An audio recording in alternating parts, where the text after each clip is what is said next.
को बाइबल के अंदर जो लोग हैं उनके जीवन से मिलती है, प्रेरणा मिलती है हमको। अच्छा, दाऊद ने ऐसा किया था, सुलेमान ने ऐसा किया था, इजरा ने ऐसा किया था। हम उनके जीवन का अध्ययन करते हैं।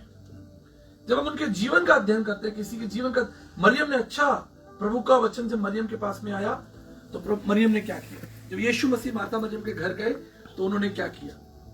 तो कई बार परमेश्वर आपसे डायरेक्ट बात करेगा और कई बार परमेश्वर किसी के जीवन, किसी के उदाहरण से बात करेगा, किसी की सफलता दिखाएगा, किसी की असफलताएं दिखाएगा। लेकिन परमेश्वर उस सफलता और असफलता को दिखाकर आपसे ही बात कर रहा है, क्योंकि वो जानता है कि आपकी नीड क्या है, कहां आप फंसे हैं। इसलिए मैं आज कुछ महत्वपूर्ण आपके साथ बांटूंगा और मेरे साथ आप कुछ वचन निकालेंगे। अगर आपके पास बाइबल है तो नीति वचन उसका 14 अध्याय 12 पद, नीति वचन उसका 14 अध्याय और उसके 12 पद आप अध्ययन करें।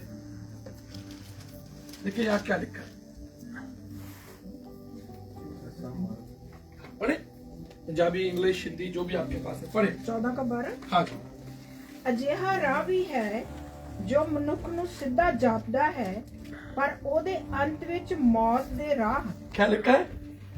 एक ऐसा मार्ग है, एक ऐसा मार्ग है जो मनुष्य को क्या लगता है? सीधा लगता है, कोई दिक्कत नहीं है, लेकिन उसके अंत में क्या है? मृत्यु। ये कौन कह रहा है भाई? ये परमेश्वर कह रहा है, खुदाबंद कह रहा है, मैं नहीं कह रहा। ठीक है, ये आप नहीं कह रहे, खुदा कह रहा है, परमेश्वर कह रहा है। एक मार्ग है जो मनुष्य को अच्छा लग रहा है लेकिन उसके अंत में मृत्यु है। हमारा परमेश्वर सब काम कर सकता है लेकिन एक काम नहीं कर सकता, मालूम है आपको क्या? वो झूठ नहीं बोल सकता। सारे काम हमारा परमेश्वर कर सकता है लेकिन एक काम वो कभी नहीं करेगा, हमारा परमेश्वर कभी झूठ नहीं बोलेगा। हमारा परमेश्वर लोगों को कभी धोखे में नहीं रखेगा। हमारा परमेश्वर लोगों को चौराहे पर नहीं छोड़कर भाग जाएगा कि तुम यहाँ खड़े रहो भाई और तुम मुझे ढूंढते रहो और मैं तो कहीं चला। वो आपसे बातें करेगा। उसने मनुष्य के सामने साफ साफ बातें की है, कभी झूठ नहीं बोलता। चेहरा देखकर हम लोग क्या करते हैं? हम लोग चेहरा देख के बात करते हैं, करना भी पड़ता है। अरे भाई ये धनवान व्यक्ति है, ये ज्ञानवान व्यक्ति है, काम का व्यक्ति है, ये व्यक्ति इंपॉर्टेंट है। अगर मैंने सच बोल दिया, इसको बुरा लगा तो भाई ये तो फिर कल से हमारा बिजनेस खराब हो जाएगा। ठीक है, ये व्यक्ति सिगरेट पी रहा है, मैं इससे कहूंगा भाई सिगरेट मत पी, नाराज हो भाई, मेरी फ्रीडम है, मैं जो चाहूँ करूँ। लेकिन हमारे परमेश्वर के साथ ऐसी कोई बंधन नहीं है।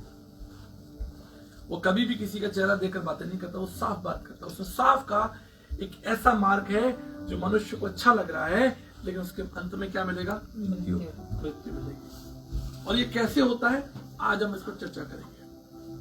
देखिए, बाइबल की एक खास बात मैं आपको बताता हूं। बाइबल की एक खास बात है कि बाइबल में जिस व्यक्ति ने गलत किया,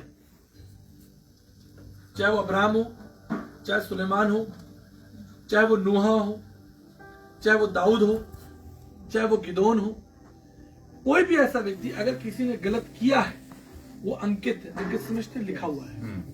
उसको छुपाया नहीं गया, उस पर पर्दा नहीं डाला गया, उसको बचाया नहीं गया, डिफेंस नहीं किया गया कि भाई ये तो दाऊद तो मेरा बहुत अच्छा आदमी है, अरे यार इसकी गलतियां छुपा लो, कोई बात नहीं। मूसा तो बहुत अच्छा आदमी है लेकिन इसने एक आदमी को मार दिया, चलो कोई बात नहीं, किसी को पता नहीं चल रहा, छुप के ही तो मारा उसने, अकेले में मारा। लेकिन परमेश्वर ने उसको बाइबल में लिखवा दिया। लिखो इस बात को कि मूसा ने एक आदमी को मारा, दाऊद ने व्यभिचार किया, लिखो भाई, बड़े बड़े शब्दों में लिखो। नोहा ने शराब पी, कपड़े खोलकर नंगा हो गया, बोला भाई लिख दे इसको। अरे भाई इतना बढ़िया आदमी था, प्रभु का इतना अच्छा दास था, छुपाया जा सकता था, राइट? आप बताइए मुझे, लेकिन प्रभु ने छुपाया नहीं। प्रभु कभी नहीं छुपाते। हम मनुष्य छुपा लेते हैं लेकिन परमेश्वर नहीं छुपाते। इसलिए आज की शाम मैं आपको आशीषों का और सफलता का सुसमाचार नहीं सुनाने जाऊंगा। आज हम करेक्शन की बात करेंगे। ठीक है, क्या मिलने जा रहा है, क्या पाने जा रहे हो, यही वचन अच्छा लगता है लोगों को। तुम्हारे सारे आंसू पहुंच दिए जाएंगे, तुम्हारे सारे बंधन तोड़ दिए जाएंगे, तुम सफल हो जाओगे, तुम सामर्थ्य हो जाओगे, ये अच्छी बात है। लेकिन कब सफल होगे, कब सामर्थ्य होगे, उसके पीछे शर्त, उसके पीछे कंडीशन। ऐसा नहीं हो सकता आपके पास, आप समझिए सीमेंट हो आपके पास ईंटें हो, आपके पास लोहा लकड़ी हो, लेकिन जमीन नहीं हो तो घर कहां बनाओगे भाई? नहीं बना। मुझे बताइए, आप बाजार से ईंट खरीद लो, सीमेंट खरीद लो, आप सारे बोर्ड स्विच वगैरह ये सब लकड़ी वकड़ी सब जो खरीदना खरीद लो, आपके पास पैसे लेकिन जमीन नहीं है तो घर कहां बनाओगे, कहां लैंड करोगे? कहां उतारोगे? तो हमारे पास एक लैंड होनी चाहिए जहां परमेश्वर आशीषों को लैंड कराएगा। कुछ जमीन होनी चाहिए जिस पर परमेश्वर नींव बनाए, घर बनाए, आपको ब्लेस करे। जमीन ही नहीं है तो परमेश्वर कैसे काम करेगा? आज हम उस जमीन के बारे में चर्चा करेंगे, ठीक है?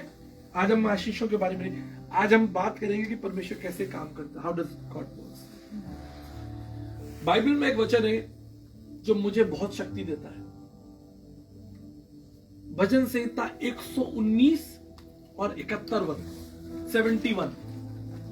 भजन संहिता 119 अध्याय 119 और उसका 71। क्या लिखा है यहाँ पर? पढ़िए, पंजाबी, इंग्लिश, हिंदी, जो भी आपकी भाषा पढ़िए, लेकिन वचन जरूर पढ़िए और सुनिए ध्यान से। जिसके पास वचन है वो ध्यान से पढ़े, जिसके पास नहीं है वो ध्यान से कान खोल के सुन ले कि यहोवा क्या कहता है। भजन संहिता 119 71 71। मेरे लिए भला है कि मैं दुखी होया ਤਾਂ ਜੋ मैं तेरियां विधियां ਨੂੰ सिखा सकूं। फिर पढ़ लीजिए, 2 बार पढ़ लीजिए, 4 बार पढ़ लीजिए, आपके दिल और दिमाग में वचन बैठ जाना चाहिए। क्या लिखा है? मुझे जो दुख हुआ, सब पढ़ेंगे, 1 2 3। मुझे जो दुख हुआ वे मेरे लिए भला ही हुआ है, जिससे मैं तेरी विधियों को सीख सकूं। लीजिए 5 सेकंड लीजिए, वचन पर मनन कीजिए। लीजिए 5 सेकंड, सोचिए इस वचन पर क्या लिखा हुआ है। पहले पढ़ा आप लोगों ने ये वचन जी। आज मनन कीजिए, आज चिंतन कीजिए। कहते हैं, दाऊद कहता है कि मुझे जो दुख हुआ वो अच्छा हुआ। हमें दुख होता है तो हम क्या करते हैं? हम रोने लगते हैं, घुटनों पे आ जाते हैं, प्रभु ये दुख हटाओ। हाँ, वो कहता है मुझे ये दुख हुआ अच्छा ही हुआ प्रभु, ये दुख मुझे बुद्धि देगा। ये जो दुख मेरे जीवन में आया है ये मुझे समझ देके जाएगा, मुझे ज्ञान देके जाएगा। ये दुख जो मेरे जीवन में आ गया है ये मुझे कुछ नया करके जाएगा। फर्स्ट टाइम ये यहोवा जो दुख मुझे हुआ है वो भला हुआ ताकि मैं तेरी विधियों को सीख सकूं। हमें दुख होगा तो हम क्या करेंगे? दाऊद को दुख हो रहा है, दाऊद क्या कर रहा है? दोनों में कितना अंतर है? वो स्वीकार कर रहा है, वेलकम कर रहा है, कहता आने दो दुख को, आने दो दुख को, कम से कम मैं परमेश्वर की विधियों को तो सीख सकूंगा। इससे बड़ी सामर्थ क्या? अगला पद भी पढ़ लीजिए, 72 भी पढ़ लीजिए। तेरे मुंह की व्यवस्था मेरे लिए ₹1000 और मोहरों से बेहतर। इतना सामर्थ्य वचन है। कहता तेरी व्यवस्था, तेरा जो ज्ञान है ना वो दुनिया के सारे धन से ऊंचा है। दुनिया की सारी संपत्ति, आप कुछ भी लगा लो, पद, प्रतिष्ठा, सम्मान, इंसान आपको सम्मान देता, पद देता, आपको मंत्री बना लेता, आपको अधिकारी बना लेता, आप धनवान हो जाते हो, बड़े बड़े घर गाड़ियां हो जाती है, कहीं पहुंच जाते हो आप। लेकिन दाऊद क्या कह रहा है? वो कहता है कि, पढ़ लीजिए दोबारा, तेरा मेरे मुंह की वस्ता मेरे लिए सोना चांदी के हजारों सिक्के तो चंगी है। हमें चंगी है।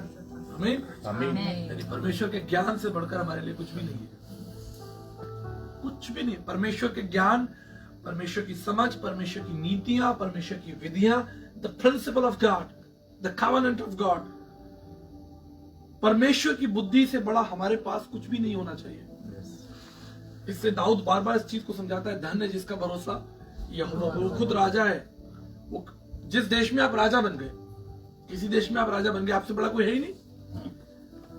सारी संपत्ति आपकी, सारी भूमि आपकी, आप राजा हो, यू आर किंग। लेकिन उस स्थिति में जब वो राजा है, when he is God, he is a king, he is accepting that God is his king, कितना मुश्किल है। लेकिन उसको मालूम था कि मुझे किसको किंग कहना है, मुझे किसको राजा स्वीकार करना है। मेरे प्रियो, आज मैं आपके साथ कुछ महत्वपूर्ण बात करना चाहता हूं। कई बार हम इन बातों से हिचकते हैं, इससे डरते हैं।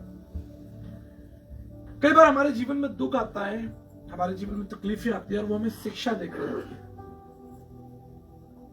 हमें ठोकर जो है वो एक अनुभव देकर जाता है, एक ज्ञान देकर जाता है, एक चैप्टर देकर जाता है।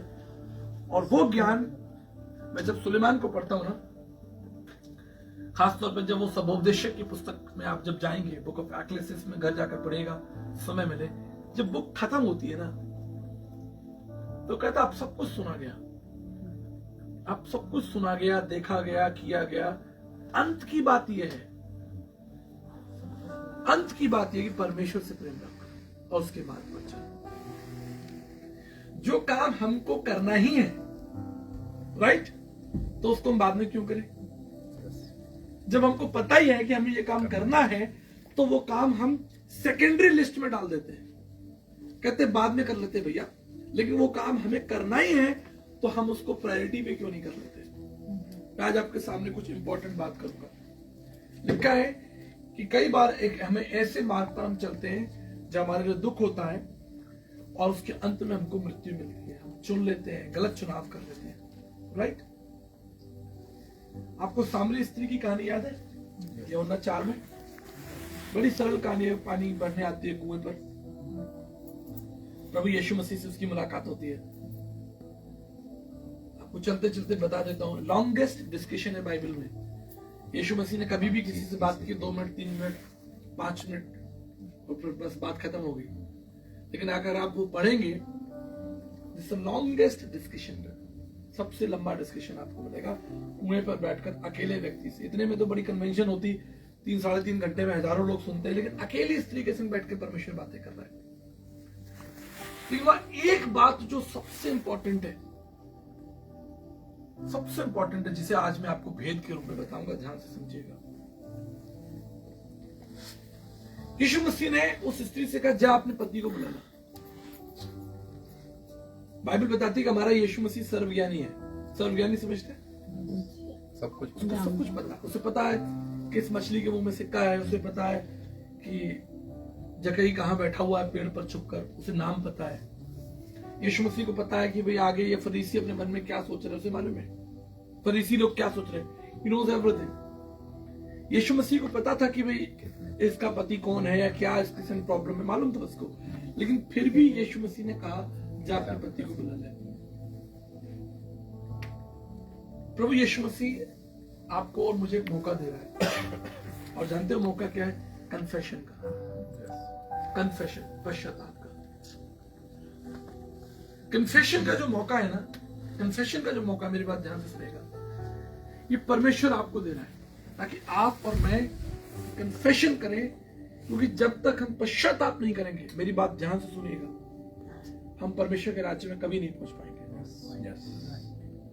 जो पहली सीढ़ी परमेश्वर के राज्य में, जब आप सीढ़ी पे चढ़ते हैं, पौड़ी पे चढ़ते हैं, तो पहली पे कदम रखते हैं कि सीधे चौथी पे रखते हैं? पहली पे रखते हैं ना। वो पहली पीढ़ी जो पौड़ी है, जो सीढ़ी है, वो है पश्चाताप की। कोई भी व्यक्ति पश्चाताप की सीढ़ी को लांग कर परमेश्वर के राज्य में बढ़ नहीं सकता, हो ही नहीं सकता। उसने आपके लिए जो मार्ग तैयार किया, उस मार्ग का पहला कदम जो है पश्चाताप है। इसी वचन कहता है कि उसने उस स्त्री से कहा, जा अपने पति को बुला ला। वो डर गई, ठीक है, वो डर गई। उसने कन्फेस कर लिया कि वो एक पापनी स्त्री है, गलत स्त्री है, उसके जीवन में गलत हुआ। और देखिए, मैं आपको एक बात बताता हूं, हमारा प्रभु कितना प्यारा प्रभु है, इसको भी सुन लीजिए। कितना प्यारा प्रभु हमारा, आपको कभी नहीं मिलेगा। एक वर्ड आता है लीगलिज्म। लीगलिज्म जानते हैं आप? कानून। लीगल क्या? लीगल बात है, सिद्धांत कह लीजिए। हमारे परमेश्वर ने, हमारे यीशु मसीह ने लीगलिज्म को, जो सिद्धांत कहते हैं, बड़े बड़े कानून कहते हैं, उसको हटाकर एक स्त्री से प्रेम किया, उस पर दया की।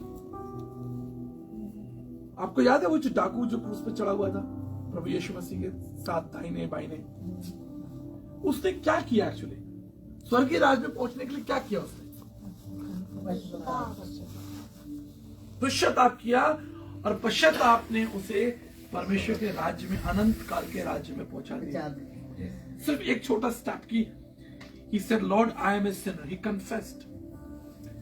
आज जिस बात को हमें समझना है, जिस बात को हमें जानना है कि परमेश्वर मुझे और आपको एक अवसर दे रहा है, एक मौका दे रहा है, एक शक्ति दे रहा है, चुनाव करने की शक्ति दे रहा है। चुनाव करने की शक्ति जो है वो हमारे पास है। चुनाव करने की शक्ति परमेश्वर ने हमें दे दी है कि हम सही मार्ग को चुने या ना चुने। कई बार होता है ना, हम गलत मार्ग में चले जाते हैं, या हमें से कोई ऐसा है जिसने कभी कोई गलत मार्ग नहीं पकड़ा हो, परिवार में, घर में, बिजनेस में, कभी कभी हम रास्ता भटक जाते हैं ना, रास्ता भटक जाते हैं, फिर हम सही मार्ग वापस लेते हैं। हम में से कोई व्यक्ति ऐसा नहीं होगा यहाँ पर, या दुनिया में किसी से जाके पूछ लो जो कहे कि भाई क्या आप हमेशा से सही मार्ग पर चल रहे हैं। हर एक व्यक्ति कहेगा नहीं, मैंने अपने जीवन में कई गलत मोड़ लिए, कई गलत मोड़ लिए, लेकिन परमेश्वर ने हमें बचाया, परमेश्वर ने हमें सहायता की, परमेश्वर ने हमें निकाला।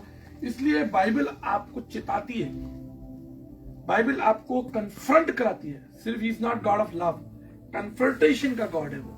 यदि आप गलत करोगे वो आपके हृदय में बात करेगा। यही तो नसीहत है कि परमेश्वर आपसे बात कर रहा है, परमेश्वर आपको मौका दे रहा है, परमेश्वर आपको तुरंत दंड नहीं दे रहा। आप कोई बाहर क्राइम कर लो, तुरंत आपके पीछे पुलिस लग जाएगी, राइट? लेकिन परमेश्वर आपको कितना छोड़ता है, मुझे कितना छोड़ता है। वो गलत कर भी लिया तो भी कहता है चलो ठीक है बेटा, आगे सही वाला। लेकिन लीगलिज्म, कानून आपको कभी मौका नहीं देगा। आप करके देखिए, गलती कोई करके देखिए बाहर, कैसे हम लोग थरथराते रहते हैं कि भाई कोई हाई स्पीड नहीं हो जाए, किसी की चोरी ना कर ले। हमको मालूम, हमको डर है ना कि ये लीगल सिस्टम क्या है, हम पकड़े जा सकते हैं, हमारा लाइसेंस रद्द हो सकता है, हमारा बिजनेस खराब हो सकता है, हमको जेल में जाना जा सकता है। हम कैसे थरथराते रहते हैं सरकार के नियम कानूनों से, कैसे थरथराते रहते हैं सरकार के नियम कानून। कोई गलती नहीं हो जाए, और अगर गलती हो जाए तो हम छिपते डोलते हैं, भैया हमको बचा लो, वकील खड़ा कर देते हैं। लेकिन परमेश्वर हमें गलती पर गलती पर गलती होते हुए भी वो बार बार आपको माफ कर रहा है, बार बार आपको मौका दे रहा है, हर दिन आपको मौका दे रहा है। हर सवेरा मेरे और आपके लिए एक मौका है कि हम परमेश्वर की व्यवस्था पर, उसके मार्ग पर मन लगाएं। इसलिए एक और वचन देखेंगे, व्यवस्था विवरण 30 अध्याय, व्यवस्था विवरण 30 अध्याय और उसके 15 से 19 तक जो वचन है उसको अगर आप पढ़ें, थोड़ा सा बहुत इंपॉर्टेंट है। सुन, मैंने तुझको जीवन और मरण, हानि और लाभ दिखाया है, क्योंकि मैं आज तुझे आज्ञा देता हूँ कि अपने परमेश्वर यहोवा से प्रेम करना और अपने मार्ग पर और उसके मार्ग पर चलना और उसकी आज्ञाओं, विधियों और नियमों को मानना, जिससे तू जीवित रहे और बढ़ता जाए, और तेरा परमेश्वर यहोवा उस देश में जिसका अधिकारी होने को तू जा रहा है तुझे आशीष दे। परंतु यदि तेरा मन भटक जाए और तू ना सुने और भटकर प्राय देवताओं को दंडवत करे और उसकी उपासना करने लगे, तो मैं तुम्हें आज ये चेतावनी देता हूँ कि तुम निर्संदेह नष्ट हो जाओगे, और जिस देश के अधिकारी होने के लिए तू जर्दन पार जा रहा है उस देश में तुम बहुत दिनों के लिए रहने ना पाओगे। देखिए, दोनों बातें परमेश्वर ने क्या लिखा है, मैंने जीवन और मृत्यु तुम्हारे सामने रख दी है। जब आपके घर में कोई मेहमान आता है तो आप क्या करते हैं, आप उसके सामने चाय नाश्ता रख देते हैं। चाय उंडेलते तो नहीं है, लो भैया मैंने चाय बनाई, उसके सर पे डाल दे, या समोसा लेके उसके मुंह में ठूस दे, ऐसा तो नहीं करते। आप उसे मौका देते हैं, चीज रखिए, जीवन और मृत्यु मैंने तुम्हारे सामने रख दिया है, अब तुम क्या चुनोगे। पर चुनने की जो शक्ति है, मेरी बात याद रखिएगा, वो परमेश्वर के ज्ञान से आती है। यदि परमेश्वर का ज्ञान ही हमारे पास नहीं होगा, परमेश्वर की व्यवस्था का ज्ञान नहीं होगा, तो आप हमेशा गलत ही चुनेंगे, गलत पे गलत चुनते चले जाएंगे। लेकिन यदि आपके पास परमेश्वर के वचन का ज्ञान होगा तो आप दो संभावनाएं हैं, पहले तो सही चुनेंगे, और यदि गलत चुन भी लें तो भी आपको पवित्र आत्मा जो है कायल करेगा और आप वहां से भाग लेंगे। आप समझ रहे हैं, आप बचकर भागे, कहेंगे भैया मुझसे 2 दिन तो गलती हो गई, तीसरे दिन गलती, मैं भाग लूं यहां से। ठीक है, यूसुफ भागा कि नहीं भागा, राइट? उसको परमेश्वर की व्यवस्था का ज्ञान था, इसलिए भाग लिया। ठीक है, उसे परमेश्वर से प्रेम था, परमेश्वर की विधियों से प्रेम था, इसलिए वो भाग लिया। उसने कहा भैया मैं यहां से भाग लेता हूं। उसे परमेश्वर की व्यवस्था का ज्ञान नहीं होता, वो कभी नहीं भागता। लेकिन फिर भी यदि तुम्हारा पैर गलती से गलत मार्ग पर पड़ जाए तो लौट आना उस गलत मार्ग पर चलते चलते विनाश से बेहतर है कि तुम लौट आओ। आप समझ रहे मेरी बात? यदि तुम लौट आओगे वो तुम्हारे लिए वीरता होगी, वो कायरता नहीं होगी। यदि पुत्र अपने पिता के पास लौट आए वो वीरता है, कायरता नहीं है। लेकिन कई बार क्या होता है, हम इस कायरता में बढ़ते चले जाते हैं, हम सोचते हैं कि अब नहीं हो सकता, अब परमेश्वर मुझे नहीं बचा सकता, अब तो बिल्कुल मैं मृत्यु तक। लेकिन मैं आपको याद दिलाना चाहता हूं, परमेश्वर अंत तक आपके साथ है। जब तक आपका प्राण शरीर के अंदर है ना, आत्मा आपके साथ है। अंत समय तक परमेश्वर आपको साथ है और आपको मौका दे रहा है, मुझे मौका दे रहा है। यदि आज आप जिंदा हो तो ये परमेश्वर आपको मौका दे रहा है कि अभी भी तुम सत्य मार्ग को पकड़ लो, जीवन के मार्ग को पकड़ लो। अभी भी सारी गलतियों को, मैं आपको सच बता रहा हूं, सब छोड़ दो। सारे गलत काम, सारी गलत व्यवस्थाएं, गलत नीतियां, गलत सोच, गलत विचार, जो भी मन में गलत आता है, उसे बिल्कुल जैसे कचरा आप घर में नहीं रखते, कचरा जमा होता है तुरंत बाहर निकाल देते। भैया कचरा बाहर जाना चाहिए, कोई व्यक्ति कचरा नहीं संभालता। राइट? ये परमेश्वर ने आपको शक्ति दी है, बहुत बड़ी शक्ति दी है कि आप अपने जीवन से बुराइयों को दूर निकालते चलो। इसलिए परमेश्वर का वचन कहता है कि देख, मैंने तुझे जीवन और मरण दोनों दिखा दिए हैं, और तू क्या कर, तू परमेश्वर के मार्ग को चुन ले। मैं आपको एक सच्ची घटना बताता हूं, ये रियल स्टोरी है। एक बार एक स्त्री थी और वो इंडिया से श्रीलंका ट्रैवल कर रही थी। It's a real story.